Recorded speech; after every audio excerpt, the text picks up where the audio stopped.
Hello, I'm Austin. This is this is Love. Today we're gonna take a deep dive into our modern day technology. We're gonna supply you with facts from two different points of views, coming from pro technology and against technology. We're gonna visit a total of three subtopics. Three. The first of which is Neuralink, which is an artificial intelligence company started by Elon Musk. Let's get started with inviting our pro technology up to the mountain. Thank you for having me, Austin. I'm here on behalf of the Pro Technology Group. There are many benefits when it comes to advancing our tech. A major advancement is led by Elon Musk. They're making a Neuralink. The company has intentions of doing things like curing mental illnesses like paralysis, blindness, and even listening to music, all with the power of a chip in your head. Although the technology of inserting the chip into someone's head is not very advanced yet, it is developing quickly, and its company is starting to test its products on monkeys, pigs. This could be strongly beneficial for our society and will be a matter of life or death for many who suffer from these disabilities. Very well said by the pro side. Now, Luis, you're here on behalf of the people who are against technology. What say might you have on this touchy topic? First of all, thank you for inviting me here. And so, I think it is true that these forms of technology can be highly beneficial for our society.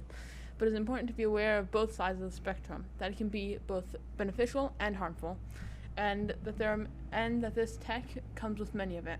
One of the many concerns that the people have is that this technology would have hardware malfunctions and safety hazards.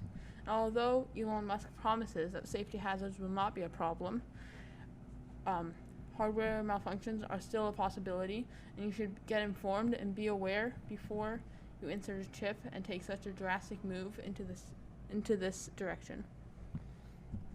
I can see where you're coming from, Luis, but there are many things to be afraid of when it comes to Neuralink. But should we really be afraid? There are products that we use every day that have a lot of private information, such as our phones. We use them every day, but we're not afraid to use them.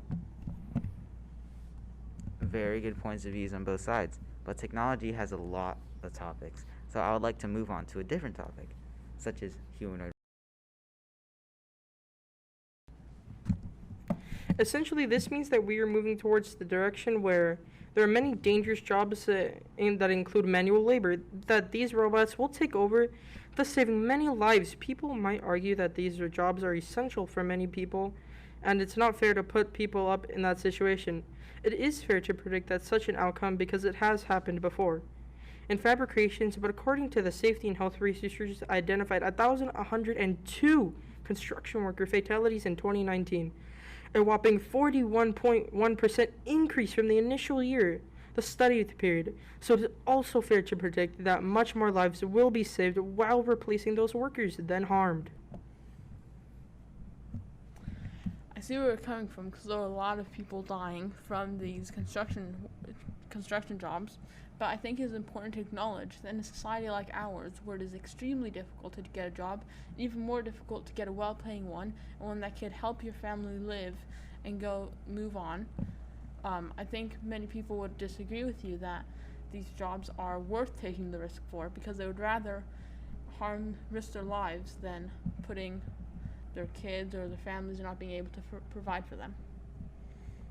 Thank you, Luis. That is also very true. As a society, we do have lots of struggles, and for many, it might be worse to lose your job than risking your life for it.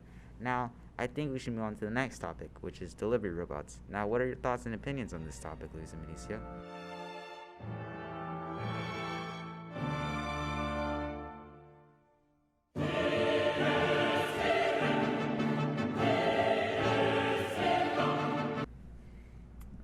Great thing you should bring up this topic, because it's becoming even more relevant every day. And I believe that it's very important to acknowledge what seemingly little change can affect in our society, because this little change would produce a lot less jobs for especially kids or young adults going to college, and it is already extremely expensive to pay for this. And not being able to get these little jobs, like part-time jobs that you can easily get in, and now that robots are taking them over, I believe it would be even more difficult to fight for your life or to get an affordable or a decent life in this society. That is true, but these delivery robots and companies will be deploying is a good thing because not only have these companies, like Donald said, that they're not going to replace the workers, but they're only going to be working alongside them, providing an easier and less stress-free workspace for everyone around them. Very good arguments from both sides. You guys provided great information today, but unfortunately, that's all the time we have for today. Thank you both for coming down and sharing your points of views and opinions. Thank you very much for having me. It was a pleasure. It was great working with both of you. Bye. Stuck a pin in your backbone, spoke it down for that.